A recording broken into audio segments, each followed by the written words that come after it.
ನಮಸ್ತೆ ಎಲ್ರಿಗೂ. Hello my dear students. Last ಕ್ಲಾಸಲ್ಲಿ ನಾವು 8th class science chapter 5 force and pressure ಇದರಲ್ಲಿ ಇಂಡೈರೆಕ್ಟ್ ಮತ್ತು ಟ್ವಿಸ್ಟೆಡ್ ಕ್ವಶನ್ ಆ್ಯಂಡ್ ಆನ್ಸರ್ಸನ್ನು ಡಿಸ್ಕಸ್ ಮಾಡಿದ್ವಿ. ಅದು ಪಾರ್ಟ್ 1. ಇವತ್ತು ನಾವು ಸೇಮ್ ಅದೇ ಬಲ ಮತ್ತು ಒತ್ತಡ, ಫೋರ್ಸ್ ಆ್ಯಂಡ್ ಪ್ರೆಷರ್ ಅಂದರೆ ಅದರಿಂದನೇ ಕಠಿಣ ಮತ್ತು ಪರೋಕ್ಷ ಪ್ರಶ್ನೆಗಳು ಮತ್ತು ಉತ್ತರಗಳನ್ನು ಡಿಸ್ಕಸ್ ಮಾಡೋಣ. ಇದು ಪಾರ್ಟ್ 2 ಆಗಿದೆ. ಇದನ್ನು ನಾನು ಟೆಕ್ಸ್ಟ್ ಬುಕ್ ಒಳಗಿಂದ lesson wise, page wise question and ಆನ್ಸರ್ಸನ್ನು ತೆಗೆದಿರೋದು ಮತ್ತು ಕನ್ನಡದಲ್ಲಿ ನೀಟಾಗಿ ಎಕ್ಸ್ಪ್ಲೈನ್ ಮಾಡಿದ್ದೀನಿ. ಯಾರು ಸೈನ್ಸ್ ಕಷ್ಟ ಅಂತಾರೆ ಮತ್ತು ಕಾಂಪಿಟೇಟಿವ್ ಎಕ್ಸಾಮ್ಸ್ಗೆ ಯಾರು ಪ್ರಿಪೇರ್ ಆಗ್ತಿರ್ತಾರೆ ಅವ್ರಿಗೆ ಆದಷ್ಟು ಈ ವಿಡಿಯೋನ ಶೇರ್ ಮಾಡಿ. ಇನ್ನೂ ನನ್ನ ಚಾನಲ್ನ ಯಾರು ಸಬ್ಸ್ಕ್ರೈಬ್ ಆಗಿಲ್ಲ ಸಬ್ಸ್ಕ್ರೈಬ್ ಆಗಿ ಮತ್ತು ಲೈಕ್ ಮಾಡಿ. ಮತ್ತು ಈ ಪಾಠಗಳದ್ದು ನಾನೇನು ಕ್ವಶನ್ ಆ್ಯಂಡ್ ಆನ್ಸರ್ಸ್ ಹಾಕ್ತಾಯಿದ್ದೀನಿ ಅದರದ್ದು ಪಾಠದ ಕಂಪ್ಲೀಟ್ ಕನ್ನಡ ಎಕ್ಸ್ಪ್ಲನೇಷನ್ ನನ್ನದೇ ಇನ್ನೊಂದು ಯೂಟ್ಯೂಬ್ ಚಾನಲ್ ಸೈನ್ಸ್ ಲೆಸನ್ ಅಂತ ಇದೆ, ಅಲ್ಲಿ ಹೋಗಿ ನೀವು ರೆಫರ್ ಮಾಡ್ಬೋದು.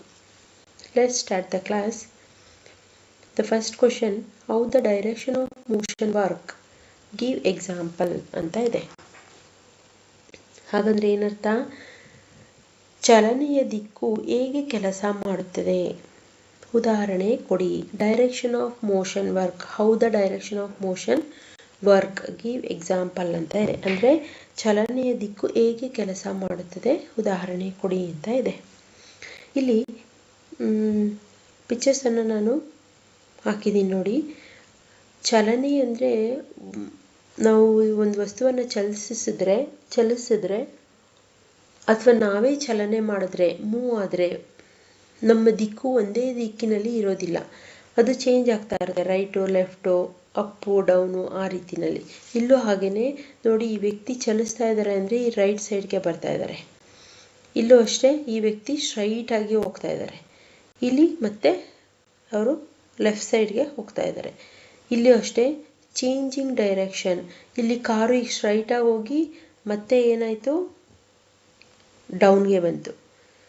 ಇಲ್ಲಿ ಪಿಕ್ಚರ್ ಮುಖಾಂತರ ನೋಡ್ಬೋದು, ಚಲನೆ ಅಂತ ಬಂದಾಗ ಅಲ್ಲಿ ದಿಕ್ಕು ಸಹ ಬದಲಾಗುತ್ತೆ. Okay, see the definition and example.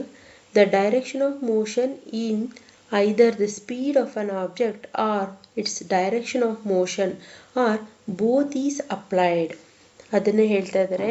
ಚಲನೆ ಅಂತ ಬಂದಾಗ ಏನಾಗುತ್ತೆ, ಚಲಿಸುವ ವೇಗ ಮತ್ತು ಅದರ ದಿಕ್ಕು ಎರಡರಲ್ಲೂ ಅನ್ವಯಿಸುತ್ತೆ.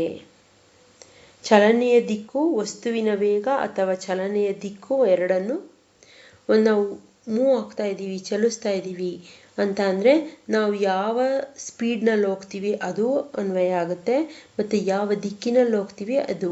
Speed and direction is applied on the motion of work. Okay, these two are important in motion of work. Speed ಮತ್ತು ದಿಕ್ಕು ಡೈರೆಕ್ಷನ್. ನಾವು ನಿಧಾನಕ್ಕೆ ಬೇಕಾದರೂ ಹೋಗ್ಬೋದು, ಫಾಸ್ಟಾಗಿ ಬೇಕಾದ್ರೂ ಹೋಗ್ಬೋದು, ಅದು ಸ್ಪೀಡ್ ಕನ್ಸಿಡರ್ ಆಗುತ್ತೆ. ಮತ್ತು ನಾವು ಹೋಗುವಂತಹ ದಿಕ್ಕು 8 ದಿಕ್ಕುಗಳಿದೆ, ಯಾವ ದಿಕ್ಕಲ್ಲಿ ಬೇಕಾದ್ರೂ ನಾವು ಹೋಗ್ಬೋದು, ಎರಡು ಮ್ಯಾಟರ್ ಆಗುತ್ತೆ. ಎಕ್ಸಾಂಪಲ್, ಉದಾಹರಣೆ ನೋಡಿ.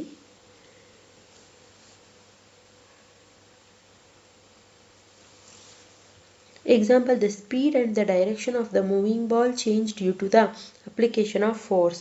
ಅಂದರೆ ಒಂದು ಚಲಿಸುವ ಚೆಂಡು ಅದರ ವೇಗ, ಡೈರೆಕ್ಷನ್ ಆ್ಯಂಡ್ ಸ್ಪೀಡ್ ಇದೆರಡನ್ನೂ ಅನ್ವಯಿಸುತ್ತೆ.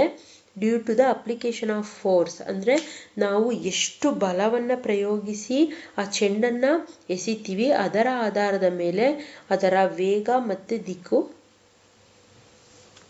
ಅವಲಂಬಿತವಾಗಿರುತ್ತೆ. ಇಲ್ಲೂ ಅಷ್ಟೇ. Example 2, A batsman place is shot by applying A force on the ball with the bat. ಇಲ್ಲೂ ಅಷ್ಟೇ, ಒಬ್ಬ ಬ್ಯಾಟ್ಮ್ಯಾನ್ಗೆ ಬೌಲರು ಒಂದು ಶಾಟ್ ಬಾಲನ್ನು ಎಸ್ದ ಅಂದರೆ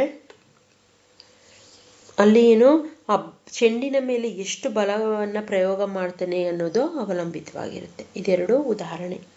ಅಂದರೆ ಒಂದು ವಸ್ತು ಚಲನೆ ಆಗಬೇಕು ಅಂದರೆ ಅದಕ್ಕೆ ವೇಗದ ಮತ್ತು ದಿಕ್ಕಿನ ಅವಲಂಬನೆ ಇರುತ್ತೆ. Okay, see the second question. How the force can change the shape and size of the object? Give example. ಹಾಗಂದ್ರೆ ಏನರ್ಥ?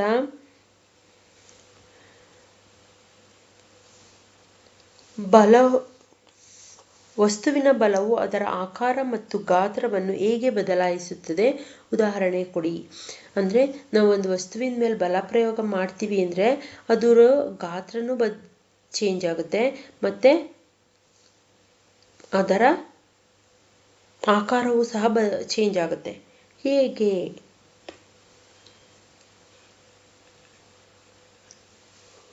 ಹೇಗೆ ಅಂತ ಕೇಳ್ತಾ ಇದ್ದಾರೆ. ಉದಾಹರಣೆಯನ್ನು ಕೊಡ್ಬೇಕು ನಾವು. See the answer.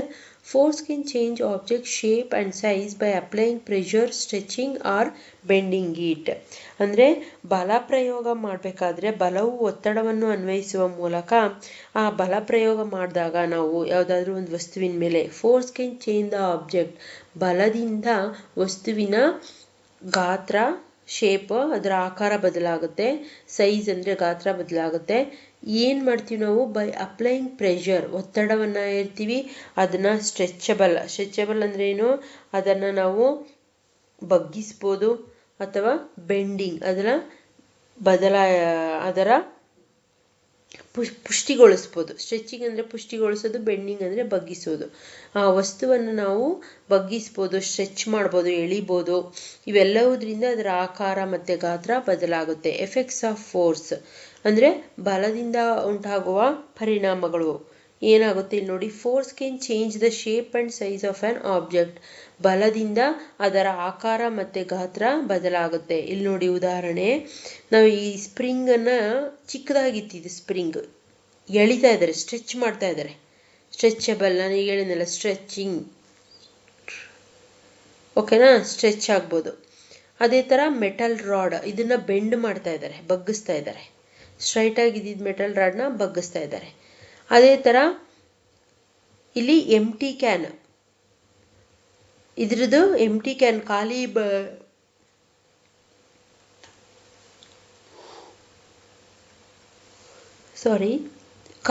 ಖಾಲಿ ಕ್ಯಾನನ್ನು ಈ ಸುತ್ತಿಗೆಯಿಂದ, ಹ್ಯಾಮರಿಂದ ಹೊಡೆದ ತಕ್ಷಣ ಇದರ ಆಕಾರ ಸಹ ಬದಲಾಗುತ್ತೆ. ಇದು ನೇರವಾದಂತಹ, ನಮಗೆ ಕಣ್ಣಿಗೆ ಕಾಣಿಸುವಂತಹ ಉದಾಹರಣೆ. ಚಿಕ್ಕದಿದ್ದಂತಹ ಸ್ಪ್ರಿಂಗನ್ನು ಸ್ಟ್ರೆಚ್ ಮಾಡಿದ್ರೆ ದೊಡ್ಡದಾಗುತ್ತೆ. ನೇರವಾಗಿದ್ದಂತಹ ಮೆಟಲ್ ರಾಡನ್ನು ಬಗ್ಗಿಸಿದ್ರೆ ಬೆಂಡಾಗುತ್ತೆ. ಮತ್ತು ಚೆನ್ನಾಗಿರುವಂತಹ ಒಂದು ಮೆಟಲ್ ಡಬ್ಬವನ್ನು ಈ ಹ್ಯಾಮರ್ನಿಂದ ಬಡಿದ್ರೆ ಅದರ ಆಕಾರವೂ ಸಹ ಬದಲಾಗುತ್ತೆ. ಅದೇ ಇಲ್ಲಿ ಕೊಟ್ಟಿರುವಂಥದ್ದು. ಅಂದರೆ ನಾವು ಒಂದು ವಸ್ತುವಿನ ಮೇಲೆ ಬಲ ಪ್ರಯೋಗ ಮಾಡಿದಾಗ ಅದರ ಆಕಾರ ಮತ್ತು ಗಾತ್ರ ಬದಲಾಗುತ್ತೆ ಅಂತ ಹೇಳ್ಬೋದು. ಅದೇ ಥರ ಇಲ್ಲಿ ವರ್ಡಲ್ಲಿ ಹೇಳಿದ್ದೀನಿ ನೋಡಿ. Pressing force, A lamp of deaf on A plate and pressing it down with your hands. ಏನಂತ ಹೇಳ್ತಿದ್ದಾರೆ? ಒಂದು ತಟ್ಟೆಯ ಮೇಲೆ ಹಿಟ್ಟಿನ ದೀಪವನ್ನು ಹಾಕಿ ಅದನ್ನು ನಿಮ್ಮ ಕೈಗಳಿಂದ ಒತ್ತಿ. ಒಂದು ತಟ್ಟೆ ಮೇಲೆ ಒಂದು ಗೋಧಿ ಹಿಟ್ಟನ್ನು ಕಲಿಸ್ಬಿಟ್ಟು ಅದರೊಳಗೆ ತುಪ್ಪದ ದೀಪನೋ ಏನೋ ಮಾಡಿಡಿ. ಅದನ್ನು ನೀವು ಕೈಯಿಂದ ಮೇಲಿಂದ ಪ್ರೆಸ್ ಮಾಡಿದ್ರೆ ಈ ಗೋಧಿ ಹಿಟ್ಟನ್ನು ಅದರ ಆಕಾರದಲ್ಲಿ ಬದಲಾವಣೆ ಆಗುತ್ತಲ್ವ, ಅದನ್ನು ಉದಾಹರಣೆ ಹೇಳಿದ್ದಾರೆ. ಅದೇ ಥರ ಇಲ್ಲಿ ಕೆಲವೊಂದು ಎಕ್ಸಾಂಪಲ್ಸ್ ಕೊಟ್ಟಿದ್ದೀನಿ. ಇದು ಪ್ರೆಸ್ಸಿಂಗ್ ಫೋರ್ಸ್ಗೆ, ಅಂದರೆ ಯಾವುದಕ್ಕೆ ಉದಾಹರಣೆ? ಒತ್ತುವ ಬಲಕ್ಕೆ ಉದಾಹರಣೆ ಇದು. ಎಕ್ಸಾಂಪಲ್ 2, ಸ್ಟ್ರೆಚಿಂಗ್ ಅಂದರೆ ಏನು? ಅಗಲಿಸೋದು. Spring fixed to the seat of a bicycle by sitting on the seat it's stretched. ಇಲ್ಲಿ ನೋಡಿದ್ವಲ್ಲ ನಾವು, ಇಲ್ಲಿ ನೋಡಿ ಇದೇ ಥರ ಸ್ಟ್ರೆಚಿಂಗ್ ಫೋರ್ಸ್ ಅಂದರೆ ಇದೇನೆ. ಸ್ಪ್ರಿಂಗ್ ಅದನ್ನು ನಾವು ಎಳೆದಾಗ ಅದು ಸ್ಟ್ರೆಚ್ ಆಗುತ್ತೆ, ಅಂದರೆ ಹಿಗ್ಗುತ್ತೆ, ಕುಗ್ಗಿರೋದು ಹಿಗ್ಗುತ್ತೆ. ಅದನ್ನು ಸ್ಟ್ರೆಚಿಂಗ್ ಫೋರ್ಸ್ ಅಂತ ಕರಿತೀವಿ. ಅದೇ ಥರ ಹ್ಯಾಂಗಿಂಗ್ ಫೋರ್ಸ್. ಹ್ಯಾಂಗಿಂಗ್ ಅಂದ್ರೇನು? ನೇತಾಡುವ ಬಲ. A rubber band is fixed on a wall and hanging a weight or a pulling its free end. ರಬ್ಬರನ್ನು ಎಳೆದುಕೊಂಡು ನೀವು ಕೈಯಿಂದ ಜೋರಾಗಿ ಎಳೆದ್ರೆ ಅದು ಹ್ಯಾಂಗಿಂಗ್ ಆಗುತ್ತೆ, ಅಂದರೆ ಅದು ಸ್ಟ್ರೆಚಬಲ್ ಆಗುತ್ತೆ, ಅದು ಸಹ ಎಳಿಬೋದು ನಾವು.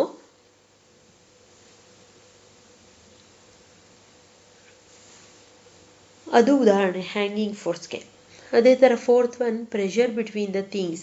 ಅಂದರೆ ವಸ್ತುಗಳ ಮೇಲೆ ಒತ್ತಡ ಹೇರಿದಾಗಲೂ ಸಹ ಅದು ಏನೋ ವಸ್ತುಗಳ ಮೇಲೆ ಒತ್ತಡ ಹೇಳಿದಾಗ ಅದರಲ್ಲೂ ಸಹ ಆಕಾರ ಮತ್ತು ಗಾತ್ರ ಬದಲಾಗುತ್ತೆ. ಅದಕ್ಕೆ ಉದಾಹರಣೆ ನೋಡಿ, a plastic or a metal scale placed between the two bricks by putting a weight at the center of the scales.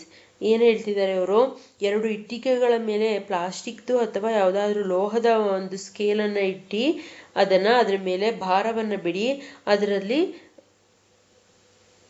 ಅದರ ಆಕಾರ ಬದಲಾವಣೆ ಆಗೋದನ್ನ ನೀವು ನೋಡ್ಬೋದು ಅಂತ ಹೇಳ್ತಿದ್ದಾರೆ. See the third question. ಇಲ್ಲಿ ಸ್ಪೆಲ್ಲಿಂಗ್ ಮಿಸ್ ಆಗಿದೆ.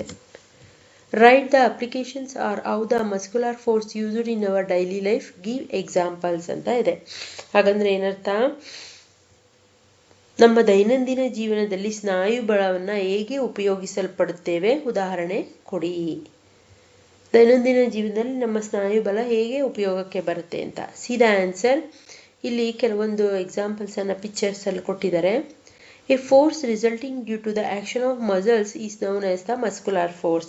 ಹಾಗಂದ್ರೆ ಏನರ್ಥ, ನಾವು ಸ್ನಾಯುಗಳ ಕ್ರಿಯೆಯಿಂದ ಉಂಟಾಗುವ ಬಲವನ್ನ ಸ್ನಾಯು ಬಲ ಅಂತ ಕರಿತೀವಿ. ಇದೇ ಸ್ನಾಯುಗಳು, ಮಸಲ್ಸ್ ಅಂದ್ರೆ ಸ್ನಾಯುಗಳು.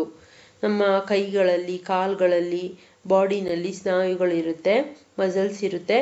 ಅದರ ಸಹಾಯದಿಂದ ನಾವು ಯಾವುದಾದ್ರೂ ಒಂದು ವಸ್ತುಗಳ ಮೇಲೆ ಬಲ ಪ್ರಯೋಗ ಮಾಡಿದ್ರೆ ಅದನ್ನೇ ಮಸ್ಕ್ಯುಲರ್ ಫೋರ್ಸ್ ಅಂತ ಕರಿತೀವಿ. Muscular force can be applied only when it is in contact with an object. It is called a contact force. ಹಾಗಂದ್ರೆ ಏನರ್ಥ, ಸ್ನಾಯು ಬಲ ಒಂದು ವಸ್ತುವಿನ ಜೊತೆ ಸಂಪರ್ಕದಲ್ಲಿದ್ದರೆ ಮಾತ್ರ ಅದನ್ನ ಸಂಪರ್ಕ ಬಲ, ಕಾಂಟ್ಯಾಕ್ಟ್ ಫೋರ್ಸ್ ಅಂತ ಕರಿತೀವಿ.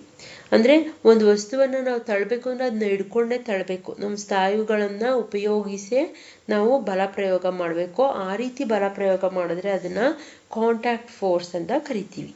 ಇಲ್ಲಿ ನೋಡಿ, ಈಗ ನಾವು ಕಾಲಿನ ಸ್ನಾಯುಗಳಿಂದ ನಾವು ಮೆಟ್ಲನ್ನ, ಲಿಫ್ಟನ್ನು ಹತ್ತುತ್ತಾ ಇದ್ದಾರೆ. ಅದೇ ಥರ ಈ ಪಾಪುದು ಸ್ಟ್ರೆಚ್ಚನ್ನು ತಳ್ತಾ ಇದ್ದಾರೆ ಲೇಡಿ, ಅದು ಕೈಯಿನ ಸ್ನಾಯು ಬಲ. ಇಲ್ಲಿ ಇಬ್ರು ಎಳಿತಾ ಇದ್ದಾರೆ, ಇಬ್ರು ಕೈದು ಸ್ನಾಯು ಬಲ.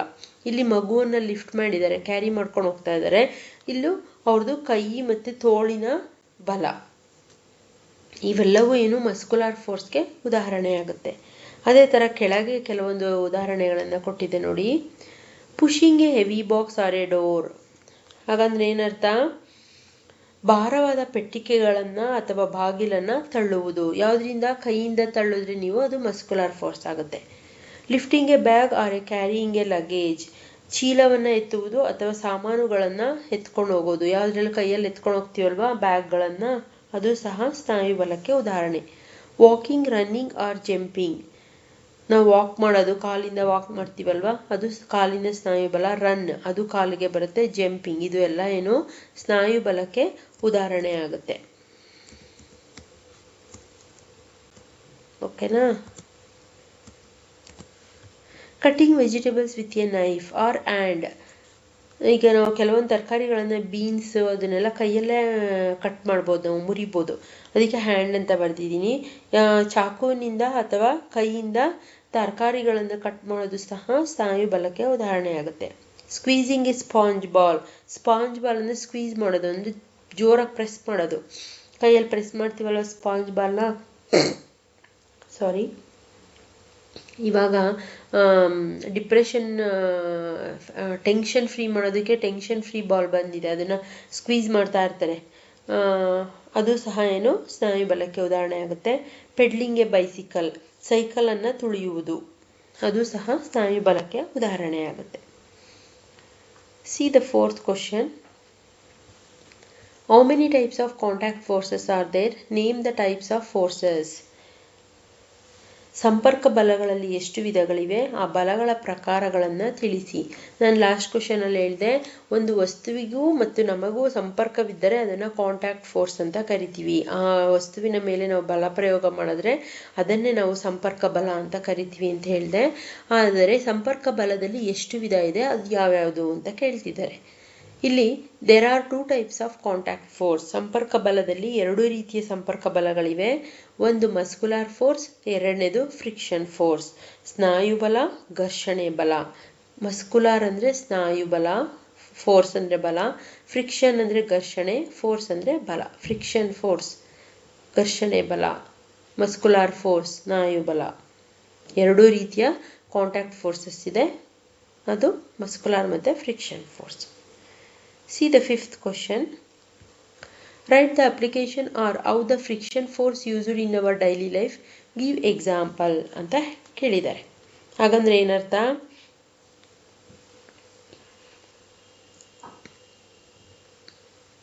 ಘರ್ಷಣೆ ಬಲ ನಮ್ಮ ದೈನಂದಿನ ಜೀವನದಲ್ಲಿ ಹೇಗೆ ಬಳಕೆಯಾಗುತ್ತದೆ, ಉದಾಹರಣೆ ಕೊಡಿ. See the answer. The force responsible for changing the state of motion of object in all these is the friction of force. ಏನಂತ ಹೇಳ್ತಾರೆ? ಒಂದು ವಸ್ತುವು ಚಲನೆಯ ಸ್ಥಿತಿಯಲ್ಲಿ ಬದಲಾಯಿಸಲು ಕಾರಣವಾಗುವ ಬಲವನ್ನೇ ನಾವು ಘರ್ಷಣೆಯ ಬಲ. ಒಂದು ವಸ್ತು ಮೂವ್ ಆಗ್ತಾ ಇದೆ. The force is responsible for changing the state of motion. ಒಂದು ವಸ್ತು ಚಲಿಸಬೇಕಾದ್ರೆ ಅದು ತನ್ನ ಸ್ಥಿತಿಯನ್ನು ಬದಲಾಯಿಸೋದಕ್ಕೆ ಕಾರಣವಾಗೋದನ್ನೇ ಫ್ರಿಕ್ಷನ್ ಫೋರ್ಸ್ ಅಂತ ಕರಿತೀವಿ. ಈಗ ನೆಕ್ಸ್ಟ್ ನೋಡಿ, ಇಲ್ಲಿ ಉದಾಹರಣೆ ಹೇಳ್ತೀನಿ, ಅಲ್ಲಿ ನಿಮಗೆ ಗೊತ್ತಾಗುತ್ತೆ. The force of friction always acts on all the moving objects and it's direction is always opposite on the direction of the motion. ಇಲ್ಲಿ ಫ್ರಿಕ್ಷನ್ ಅನ್ನೋದೇನು? ಘರ್ಷಣೆಯ ಬಲವು ಎಲ್ಲ ಚಲಿಸುವ ವಸ್ತುಗಳ ಮೇಲೆ ಯಾವಾಗಲೂ ಕಾರ್ಯನಿರ್ವಹಿಸುತ್ತದೆ ಮತ್ತು ಅದರ ದಿಕ್ಕನ್ನು ಸಹ ಬದಲಾಯಿಸುತ್ತೆ. ಅದೇ ಥರ ಅದು ಯಾವ ದಿಕ್ಕಿಗೆ ಚಲನೆ ಆಗುತ್ತೆ ಅದರ ವಿರುದ್ಧ ದಿಕ್ಕಿಗೆ ಅದು ಹೋಗ್ತಾ ಇರುತ್ತೆ. ಫ್ರಿಕ್ಷನ್ ಅನ್ನೋದು ಒಂದು ವಸ್ತು ಮೂವ್ ಆಗಬೇಕು ಅಂದರೆ ಅದರ ದಿಕ್ಕು ಬದಲಾವಣೆ ಆಗುತ್ತೆ. ಅದು ಯಾವ ದಿಕ್ಕಿನಲ್ಲಿ ಹೋಗುತ್ತೆ? Opposite to the direction of motion.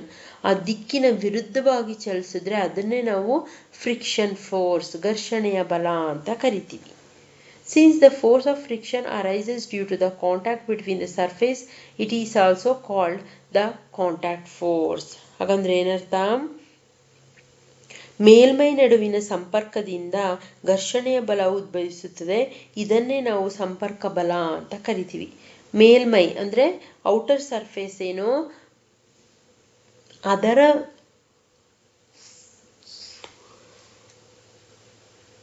ಒಂದು ವಸ್ತು ಮತ್ತೆ ಅದರ ಸರ್ಫೇಸ್ ಮೇಲ್ಮೈ ಇವೆರಡರ ನಡುವೆ ನಡೆಯುವಂತಹ ಒಂದು ಬಲವನ್ನೇ ನಾವು ಫ್ರಿಕ್ಷನ್ ಫೋರ್ಸ್ ಅಥವಾ ಕಾಂಟ್ಯಾಕ್ಟ್ ಫೋರ್ಸ್ ಅಂತ ಕರಿತೀವಿ. Okay, see the example. Walking ನಡೆಯುವುದು. ನಿಮ್ಮ ಬೂಟುಗಳು ಅಥವಾ ನೆಲದ ನಡುವಿನ ಘರ್ಷಣೆ. ನೀವು ನೆಲದ ಮೇಲೆ ಎಡ್ಕೊಂಡು ಹೋಗ್ತಾ ಇದ್ದೀರಾ, ಕಾಲನ್ನು ನೆಲದ ಮೇಲೆ ಇಡ್ತೀರಾ. ಅಲ್ಲಿ ಇಡಬೇಕು ಅಂದ್ರೇನು? ನೀವು ಆ ಕಾಲನ್ನು ಗಟ್ಟಿಯಾಗಿ ನೆಲದ ಮೇಲೆ ಒತ್ತಿ ಒಂದು ಕಾಲನ್ನು ಇನ್ನೊಂದು ಕಾಲನ್ನು ಮುಂದಕ್ಕೆ ಇಡ್ತೀರಾ. ಅಲ್ಲಿ ಗಟ್ಟಿಯಾಗಿ ನೀವು ಪ್ರೆಸ್ ಮಾಡ್ತೀರಲ್ಲ ನೆಲದ ಮೇಲೆ, ಅಲ್ಲಿ ಘರ್ಷಣೆ ಉಂಟಾಗುತ್ತೆ ಅಂತ ಹೇಳ್ತಾರೆ. Friction between your shoe and A ground. ನೆಲದ ಮೇಲೆ ಮತ್ತೆ ಅಥವಾ ನಿಮ್ಮ ಶೂ ಅಥವಾ ಕಾಲಿನ ನಡುವೆ ಘರ್ಷಣೆ ಆಗುತ್ತೆ. Writing. Friction between a pencil or chalk and a paper or blackboard. ಇಲ್ಲಿ ಎರಡನೇದೇನು? ನಾವು ಬರಿಬೇಕು, ಏನನ್ನಾದರೂ ಬರಿಬೇಕು ಅಂದರೆ ಅದು ಬೋರ್ಡ್ ಮೇಲಾಗಿರ್ಬೋದು ಅಥವಾ ಪೇಪರ್ ಮೇಲಾಗಿರ್ಬೋದು. ನಾವು ಬರೆಯೋಕ್ಕೆ ಹೋಗ್ಬೇಕು ಅಂದರೆ ಬೋರ್ಡ್ ಮೇಲಾದರೆ ಚಾಕ್ ಪೀಸು ಮತ್ತು ಬೋರ್ಡ್ ಮಧ್ಯೆ ಫ್ರಿಕ್ಷನ್ ನಡೆಯುತ್ತೆ. ಬುಕ್ ಮೇಲಾದರೆ ಪೆನ್ಸಿಲು ಮತ್ತು ಬುಕ್ ನಡುವೆ ಫ್ರಿಕ್ಷನ್ ಆಗುತ್ತೆ. ಓಕೆನಾ? ಈ ರೀತಿಯಲ್ಲಿ ಘರ್ಷಣೆ ಉಂಟಾಗುತ್ತೆ ಅಂತ ಹೇಳ್ತಿದ್ದಾರೆ. ಅದೇ ಥರ ಡ್ರಿಲ್ಲಿಂಗ್, ಕೊರೆಯುವುದು. ಗೋಡೆಗೆ ಮೊಳೆಯನ್ನು ಹೊಡಿಬೇಕು, ತೂತ್ ಮಾಡಬೇಕು ಅಂದ್ರೇನು? ಡ್ರಿಲ್ಲಿಂಗ್ ಮಿಷಿನನ್ನು ತರಬೇಕು ನಾವು, ಹೌದಾ? ಮಿಷಿನ್ನ ತಂದು ಗೋಡೆಗೆ ಇಡ್ತೀವಿ. ಅದು ಗೋಡೆಗೂ ಮತ್ತು ಆ ಡ್ರಿಲ್ಲಿಂಗ್ ಮಿಷಿನ್ ನಡುವೆ ಏನಾಯಿತು? ಘರ್ಷಣೆ ಉಂಟಾಯಿತು. The friction between a drill between wall or woods allow a hole. ನಾವು ಡ್ರಿಲ್ ಮಾಡಬೇಕು ಅಂದ್ರೇನು? ಅದ್ರ ಮಧ್ಯೆ ಅದು ವಾಲ್ ಆಗಿರ್ಬೋದು, ಒಂದು ಗೋಡೆ ಆಗಿರ್ಬೋದು ಅಥವಾ ಒಂದು ಮರ ಆಗಿರ್ಬೋದು. ಮರಕ್ಕೂ ತೂತ್ ರಂಧ್ರವನ್ನು ಮಾಡ್ತಾರಲ್ವ, ಅವೆರಡರ ನಡುವೆ ನಡೆಯುವಂತಹ ಬಲದ ಒತ್ತಡವೇ ನಾವು ಫ್ರಿಕ್ಷನ್ ಅಂತ ಕರಿತೀವಿ. ಇಲ್ಲಿ ಎಕ್ಸಾಂಪಲ್ ಕೊಟ್ಟಿದ್ದಾರೆ ನೋಡಿ. ಫ್ರಿಕ್ಷನ್ ಫೋರ್ಸ್, ಘರ್ಷಣೆಯ ಬಲ.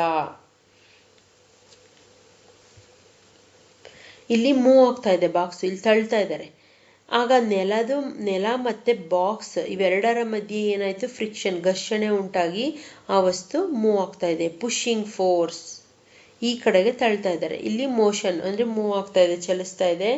ಆದರೆ ಎಲ್ಲಿ ಯಾವುದ್ರ ಮೇಲೆ ಚಲಿಸ್ತಾ ಇದೆ? ನೆಲದಿಂದ ಬಾಕ್ಸ್ ನೆಲದ ಮೇಲೆ ಇರೋದ್ರಿಂದ ನೆಲಕ್ಕೂ ಮತ್ತು ಬಾಕ್ಸ್ ನಡುವೆ ಘರ್ಷಣೆ ಉಂಟಾಯಿತು. ಇಲ್ಲೂ ಹಾಗೆ ನೋಡಿ, ಈ ಆಟಿಕೆ ಇದೇನು ಟಾಯ್, ಇದು 4 ಚಕ್ರ ಇರುವ ಟಾಯ್. ಇದನ್ನ ಒಂದು ಕಾರ್ಡ್ಬೋರ್ಡ್ ಶೀಟ್ ಮೇಲೆ ಬಿಡ್ತಾ ಇದ್ದಾರೆ. ಈ ಶೀಟ್ಗೂ ಮತ್ತೆ ಈ ಕಾರ್ಗೂ ಘರ್ಷಣೆ ಉಂಟಾಯಿತು, ಫೋರ್ಸ್ ಮತ್ತೆ ಸ್ಲೈಡಿಂಗ್ ಮೋಷನ್. ಇಲ್ಲಿಂದ ಸ್ಲೈಡ್ ಆಗಿ ಓರೆಯಾಗಿ ಬಂದು ಇಲ್ಲಿ ನಿಲ್ತಾ ಇದೆ. ಘರ್ಷಣೆ ಇವೆರಡರ ಮಧ್ಯೆ ಇಲ್ಲಿ ಒಂದು ವಸ್ತು ಮೂವ್ ಆಗಬೇಕು ಅಂದರೆ ಆ ವಸ್ತು ಮತ್ತೆ ಅದರ ಕೆಳಗಿನ ಎರಡು ವಸ್ತುಗಳ ನಡುವೆ ಆಗೋದನ್ನೇ ಫ್ರಿಕ್ಷನ್ ಅಂತ ಕರಿತೀವಿ. Okay, see the next question. 6th one, write the types of non-contact force, which are they? ಏನು ಹೇಳ್ತಾ ಇದ್ದಾರೆ ಇಲ್ಲಿ? ನೆಕ್ಸ್ಟ್ ಕ್ವಶನ್ನು, ಸಂಪರ್ಕವಿಲ್ಲದ ಬಲಕ್ಕೆ ಬಲದ ಪ್ರಕಾರಗಳನ್ನು ತಿಳಿಸಿ. ಅಲ್ಲಿ ಸಂಪರ್ಕವಿರುವ ಬಲದ ಸಂಪರ್ಕವನ್ನು, ಕಾಂಟ್ಯಾಕ್ಟ್ ಫೋರ್ಸ್ ಅಂದ್ರೇನು, ಸಂಪರ್ಕವಿರುವಂತಹ ಬಲಕ್ಕೆ ಉದಾಹರಣೆ ಕೊಟ್ಟಾಯಿತು. ಇಲ್ಲಿ ಸಂಪರ್ಕವಿಲ್ಲದ ಬಲಕ್ಕೆ ಬಲದ ಪ್ರಕಾರಗಳನ್ನು ತಿಳಿಸಿ ಅಥವಾ ಸಂಪರ್ಕವಿಲ್ಲದ ಬಲದ ವಿಧಗಳನ್ನು ತಿಳಿಸಿ. ಯಾವ್ಯಾವುದು ಆ ಬಲಗಳು ಅಂತ ಕೇಳ್ತಾ ಇದ್ದಾರೆ. Non contact forces are 3 types.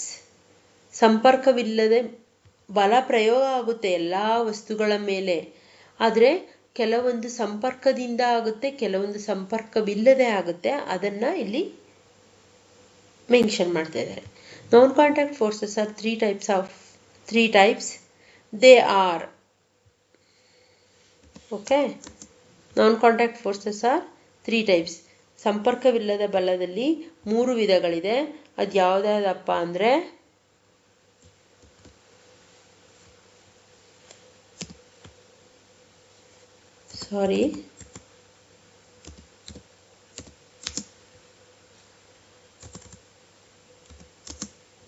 they are, first one magnetic force, second one electrostatic force, third one gravitational force. ಇಲ್ಲೇನು ಸಂಪರ್ಕವಿಲ್ಲದ ಬಲ, ಇದರಲ್ಲಿ ಈ ಸಂಪರ್ಕವಿಲ್ಲದ ಅಂದರೆ 2 ವಸ್ತುಗಳು ಇರುತ್ತೆ ಇಲ್ಲೂ, ಆದರೆ ಒಂದಕ್ಕೊಂದು ಸಂಪರ್ಕ ಇರಲ್ಲ, ಕಾಂಟ್ಯಾಕ್ಟ್ ಇರಲ್ಲ, ಆದರೂ ಬಲ ಪ್ರಯೋಗ ಆಗುತ್ತೆ. ಅಂಥವುಗಳನ್ನು ನಾವು ನಾನ್ ಕಾಂಟ್ಯಾಕ್ಟ್ ಫೋರ್ಸ್ ಅಂತ ಕರಿತೀವಿ. ಇಲ್ಲಿ ಮ್ಯಾಗ್ನೆಟಿಕ್ ಫೋರ್ಸ್ ಅಂದರೆ ಕಾಂತೀಯ ಬಲ, ಎಲೆಕ್ಟ್ರೋಸ್ಟ್ಯಾಟಿಕ್ ಫೋರ್ಸ್ ಅಂದರೆ ವಿದ್ಯುತ್ ಬಲ, ಗ್ರಾವಿಟೇಷನಲ್ ಫೋರ್ಸ್ ಅಂದರೆ ಗುರುತ್ವಾಕರ್ಷಣೆಯ ಬಲ. ಓಕೆ, ಮ್ಯಾಗ್ನೆಟ್ ಅಯಸ್ಕಾಂತೀಯ ಬಲ, ವಿದ್ಯುತ್ ಕಾಂತೀಯ ಬಲ ಮತ್ತೆ ಗುರುತ್ವಾಕರ್ಷಣ ಬಲ, ಈ 3 ನಾನ್ ಕಾಂಟ್ಯಾಕ್ಟ್ ಫೋರ್ಸಸ್ಗೆ ಉದಾಹರಣೆ. See the next question. Write the applications of magnetic force and their uses, give example. ಇಲ್ಲಿ ಫಸ್ಟ್ ಒನ್ ಅನ್ನು ತಗೊಂಡಿದ್ದೀನಿ. ಮ್ಯಾಗ್ನೆಟಿಕ್ ಫೋರ್ಸ್ದು ಕಾಂತೀಯ ಬಲದ ಗುಣಲಕ್ಷಣಗಳು ಮತ್ತು ಅದರಿಂದ ಆಗುವ ಉಪಯೋಗ ಮತ್ತು ಅದರ ಉದಾಹರಣೆಗಳನ್ನು ತಿಳಿಸಿ ಅಂತ ಇಲ್ಲಿ ಕ್ವಶನ್. ಓಕೆ, ಮ್ಯಾಗ್ನೆಟಿಕ್ ಫೋರ್ಸ್ ಅಂದರೆ ಕಾಂತೀಯ ಬಲ. C the answer. The things it always move in the direction of approaching magnet. ಕಾಂತೀಯ ಬಲ ಏನು ಯಾವಾಗಲೂ ಅದರ ವಿರುದ್ಧ ದಿಕ್ಕಿನಲ್ಲಿರುವ ವಸ್ತುಗಳನ್ನು ಆಕರ್ಷಿಸುತ್ತದೆ. The always move the direction of approaching the magnet. Magnet ಅಂದರೆ ಅಯಸ್ಕಾಂತ ಯಾವಾಗಲೂ ಅದರ ಎದುರುಗಡೆ ಇರುವಂತಹ ತನ್ನ ವಿರುದ್ಧ ದಿಕ್ಕಿನಲ್ಲಿ ಇರುವಂತಹ ವಸ್ತುಗಳನ್ನು ಆಕರ್ಷಿಸುತ್ತೆ. It means that the same force must be acting between the 2 magnet. ಹಾಗಂದ್ರೆ ಏನರ್ಥ? ಎರಡೂ ಅಯಸ್ಕಾಂತಗಳ ನಡುವೆ ಯಾವುದೋ ಒಂದು ಬಲ ಕಾರ್ಯನಿರ್ವಹಿಸ್ತಾ ಇರುತ್ತೆ. ಕಾಂಟ್ಯಾಕ್ಟ್ ಇಲ್ಲದೆ ಹೋದ್ರೂ ಇಲ್ಲಿ ಬಲ ಪ್ರಯೋಗ ಹೆಂಗಾಗುತ್ತೆ ಅಂದರೆ, ಎರಡೂ ವಸ್ತುಗಳ ನಡುವೆ ಯಾವುದೋ ಒಂದು ಬಲ ಇಲ್ಲಿ ಕಾರ್ಯನಿರ್ವಹಿಸ್ತಾ ಇರುತ್ತೆ. ಅದಕ್ಕೋಸ್ಕರ ಕಾಂಟ್ಯಾಕ್ಟ್ ಇಲ್ಲದೆ ಹೋದ್ರೂ ಇಲ್ಲಿ ಬಲ ಪ್ರಯೋಗ ಆಗುತ್ತೆ. The like poles of 2 magnets repel each other and unlike poles attract each other. ಯಾವ ರೀತಿ ಅಂದರೆ ಏನು, ಇಲ್ಲಿ ಎರಡೂ ಅಯಸ್ಕಾಂತಗಳು ಸಮಾನ ದಿಕ್ಕಿನಲ್ಲಿದ್ದರೆ ಅದು ಅಟ್ರಾಕ್ಟ್ ಆಗಲ್ಲ, ರಿಪಲ್ ಆಗುತ್ತೆ, ಅಂದರೆ ಹಿಮ್ಮೆಟ್ಟಿಸುತ್ತೆ. ಅದೇ ಎರಡೂ ಅಯಸ್ಕಾಂತಗಳು ವಿರುದ್ಧ ದಿಕ್ಕಿನಲ್ಲಿದ್ದರೆ ಅದು ಅಟ್ರಾಕ್ಟ್ ಆಗುತ್ತೆ, ಪರಸ್ಪರ ಆಕರ್ಷಿಸುತ್ತೆ. ಇದೇ ಯಾವುದೋ ಒಂದು ಶಕ್ತಿ ಮ್ಯಾಗ್ನೆಟಿಕ್ ಫೋರ್ಸ್ಗೆ ಅಯಸ್ಕಾಂತೀಯ ಬಲ ಅಂತ ಕರಿತೀವಿ. ಅಯಸ್ಕಾಂತದ ಮುಂದೆ ಕಬ್ಬಿಣವನ್ನು ಇಟ್ಟರೆ ಅಯಸ್ಕಾಂತ ಕಬ್ಬಿಣವನ್ನು ಎಳ್ಕೊಳ್ಳುತ್ತೆ, ಅದೇ ಅಯಸ್ಕಾಂತೀಯ ಬಲ. Attraction and repulsion between the object can also be seen as another form of pull or push. ಇಲ್ಲ ಏನಂತ ಕರಿತೀವಿ ನಾವು? ಆಕರ್ಷಣೆ ಮತ್ತು ವಿಕರ್ಷಣೆ ಒಂದು ರೀತಿಯಾದಂಥ ಎಳೆತ ಮತ್ತು ತಳ್ಳುವಿಕೆ. ಇದನ್ನು ನಾವು ಏನಂತ ಕರಿತೀವಿ? ಒಂದು ಬಲ ಅಂತಲೇ ಕರಿತೀವಿ. ಅದು ತಳ್ಳೋದಾಗಿರ್ಬೋದು ಅಥವಾ ಅದನ್ನು ಎಳೆದುಕೊಳ್ಳೋದು ಅಂದರೆ ಆಕರ್ಷಿಸೋದಿರ್ಬೋದು. ಇದು ಒಂದು ರೀತಿಯ ಬಲದ ಒಂದು ವಿಧ. ಇಲ್ಲಿ ನೋಡಿ ಎಕ್ಸಾಂಪಲ್ ವಿತ್ ಪಿಕ್ಚರ್. ಮ್ಯಾಗ್ನೆಟಿಕ್ ಫೋರ್ಸ್ಗೆ ಇದು ಮ್ಯಾಗ್ನೆಟ್ ಅಯಸ್ಕಾಂತ. ಇಲ್ಲಿ ಕಬ್ಬಿಣದ ಚೂರುಗಳನ್ನು ಮೊಳೆಗಳನ್ನು ಹಾಕಿದ್ದಾರೆ. ಈ ಕಬ್ಬಿಣದ ಚೂರನ್ನು ಅಯಸ್ಕಾಂತ ಎಳ್ಕೊಳ್ತಾ ಇದೆ. ಆರೋ ಮಾರ್ಕ್ ಹಾಕಿದ್ದಾರೆ ನೋಡಿ. ತನ್ನ ಬಲದ ಪ್ರಯೋಗದಿಂದ ಕಬ್ಬಿಣದ ಮೊಳೆಗಳನ್ನು ಎಳ್ಕೊಳ್ಳುತ್ತೆ ಅಯಸ್ಕಾಂತ. ಇಲ್ಲಿ ನೋಡಿ ಮ್ಯಾಗ್ನೆಟಿಕ್ ಫೋರ್ಸ್ ಲಾಸ್ಟಲ್ಲಿ ಹೇಳಿದ್ವಲ್ಲ, attract. Opposite poles always attract, same poles always repel. ಇಲ್ಲಿ ನೋಡಿ, ಎನ್ ಅಂದರೆ ನಾರ್ತು, ಎಸ್ ಅಂದರೆ ಸೌತು, ಮತ್ತು ನಾರ್ತು ಸೌತು. ಇಲ್ಲಿ ನಾರ್ತ್ ಸೌತ್ ಆಪೋಸಿಟ್ ಆಯ್ತಲ್ವಾ. ಆಪೋಸಿಟ್ ಇದ್ದರೆ, ವಿರುದ್ಧ ದಿಕ್ಕಿನಲ್ಲಿದ್ದರೆ ಅಯಸ್ಕಾಂತ ತನ್ನೆಡೆಗೆ ಆಕರ್ಷಿಸುತ್ತೆ. ಅದೇ ಸೌತು ನಾರ್ತು, ನಾರ್ತು ಸೌತು ಇಲ್ಲಿ ಒಂದೇ ದಿಕ್ಕಿನಲ್ಲಿದ್ದರೆ ಅದು ರಿಪಲ್ ಆಗುತ್ತೆ, ವಿಕರ್ಷಿಸುತ್ತೆ. ಇಲ್ಲಿ ಅಟ್ರಾಕ್ಟ್ ಆಗಲ್ಲ. ಈ ಎರಡು ಮ್ಯಾಗ್ನೆಟ್ಟೇ, ಆದರೆ ಇಲ್ಲಿ ಅಟ್ರಾಕ್ಟ್ ಆಗುತ್ತೆ ಆಪೋಸಿಟ್ ಇದ್ದರೆ. ಇಲ್ಲಿ ಸೇಮ್ ಪೋಲ್ಸ್ ಒಂದೇ ದಿಕ್ಕಿನಲ್ಲಿದ್ದರೆ ಅಯಸ್ಕಾಂತ ತನ್ನೆಡೆಗೆ ಆಕರ್ಷಿಸೋದಿಲ್ಲ, ವಿಕರ್ಷಿಸುತ್ತೆ ಅಂದರೆ ಅಂಟ್ಕೊಳ್ಳೋದಿಲ್ಲ. ಓಕೆನಾ? ಇದು ಅಯಸ್ಕಾಂತೀಯ ಬಲಕ್ಕೆ ಉದಾಹರಣೆ. Magnet can exert A force on another magnet without being in contact with it. ಹಾಗಂದ್ರೆ ಏನರ್ಥ? ಸಾಮಾನ್ಯವಾಗಿ ಅಯಸ್ಕಾಂತ ಮತ್ತೊಂದು ಅಯಸ್ಕಾಂತದ ಮೇಲೆ ಸಂಪರ್ಕಕ್ಕೆ ಬಾರದೆ ಬಲವನ್ನು ಬೀರಬಹುದು. ಎರಡೂ ಅಯಸ್ಕಾಂತಗಳಲ್ಲಿ ಕೆಲವೊಂದು ಸಲ ಏನಾಗುತ್ತೆ, ಈ ಥರ ಒಂದೇ ಪೋಲ್ ಇದ್ದರೆ ಒಂದು ಅಯಸ್ಕಾಂತ ಇನ್ನೊಂದು ಅಯಸ್ಕಾಂತದ ಮೇಲೆ ಯಾವುದೇ ಬಲವನ್ನು ಪ್ರಯೋಗ ಮಾಡದೇನೂ ಸಹ ಇರ್ಬೋದು. The force exerted by a magnet on a piece of iron is also example for non-contact force. ಹಾಗಂದ್ರೆ ಏನರ್ಥ? ಒಂದು ಕಬ್ಬಿಣದ ತುಂಡಿನ ಮೇಲೆ ಅಯಸ್ಕಾಂತವನ್ನು ನಾವು ಪ್ರಯೋಗಿಸಿದಾಗ ಅದು ಸಂಪರ್ಕವಿಲ್ಲದೆ ಅಯಸ್ಕಾಂತವನ್ನು ಆಕರ್ಷಿಸುತ್ತೆ. ಇದನ್ನೇ ನಾವು ಅಯಸ್ಕಾಂತೀಯ ಬಲ ಅಂತ ಕರಿಬೋದು. ಏನು ಕಾಂಟ್ಯಾಕ್ಟೇ ಇರಲ್ಲ, ನಾನ್ ಕಾಂಟ್ಯಾಕ್ಟ್ ಫೋರ್ಸಲ್ಲಿರುತ್ತೆ ಕಬ್ಬಿಣ. ಮತ್ತು ಇಲ್ಲಿ ನೋಡಿ, ಇದ್ರ ಮಧ್ಯೆ ಯಾವುದೇ ಜಾಯಿಂಟ್ ಇಲ್ಲ, ಅಂಟ್ಕೊಂಡಿಲ್ಲ. ಇದು ಒಂದು ದೂರದಲ್ಲಿ ಬಿದ್ದಿದೆ. ಈ ಮ್ಯಾಗ್ನೆಟ್ ಅಯಸ್ಕಾಂತ ದೂರದಲ್ಲಿ ಒಂದು ಕಡೆ ಬಿದ್ದಿದೆ, ಕಬ್ಬಿಣದ ಚೂರು ಒಂದು ಕಡೆ ಬಿದ್ದಿದೆ. ಆದರೂ ಈ ಅಯಸ್ಕಾಂತ ಕಬ್ಬಿಣವನ್ನು ಎಳ್ಕೊಳ್ಳುತ್ತೆ. ಇದನ್ನೇನು, the exerted a magnet on a piece of iron is also example for non contact force. ಯಾವುದೇ ಒಂದು ಕಾಂಟ್ಯಾಕ್ಟ್ ಇಲ್ಲದೆ, ಸಂಪರ್ಕ ಇಲ್ಲದೆ ಇದ್ರೂ ಸಹ ಅದು ಆಕರ್ಷಿಸುತ್ತೆ. ಇದನ್ನೇ ನಾವು ಅಯಸ್ಕಾಂತೀಯ ಬಲ ಅಂತ ಕರಿತೀವಿ. ಇದಿಷ್ಟು ಇವತ್ತಿನ ಕ್ಲಾಸಲ್ಲಿ ನಾವು ಡಿಸ್ಕಸ್ ಮಾಡಿರುವಂತಹ ಪರೋಕ್ಷ ಮತ್ತು ಕಠಿಣ ಪ್ರಶ್ನೆಗಳು ಮತ್ತು ಉತ್ತರಗಳು. ನೆಕ್ಸ್ಟ್ ಕ್ಲಾಸಲ್ಲಿ ಇದರದ್ದೇ ಇನ್ನೂ ಒಂದು ಪಾರ್ಟ್ 3 ಬರುತ್ತೆ, ಕಂಟಿನ್ಯೂಷನ್ ಭಾಗ. ಅದನ್ನು ಡಿಸ್ಕಸ್ ಮಾಡೋಣ. ಯಾರು ಆದಷ್ಟು ಈ ವಿಡಿಯೋನ ಶೇರ್ ಮಾಡಿ, ಲೈಕ್ ಮಾಡಿ ಮತ್ತು ಸಬ್ಸ್ಕ್ರೈಬ್ ಮಾಡ್ಕೊಳ್ಳಿ ನನ್ನ ಚಾನಲ್ನ. ನೆಕ್ಸ್ಟ್ ಕ್ಲಾಸಲ್ಲಿ ಮತ್ತೆ ಕ್ವಶನ್ ಆ್ಯಂಡ್ ಆನ್ಸರ್ಸಲ್ಲಿ ಸಿಗೋಣ. Thank you my dear students. See you on next class.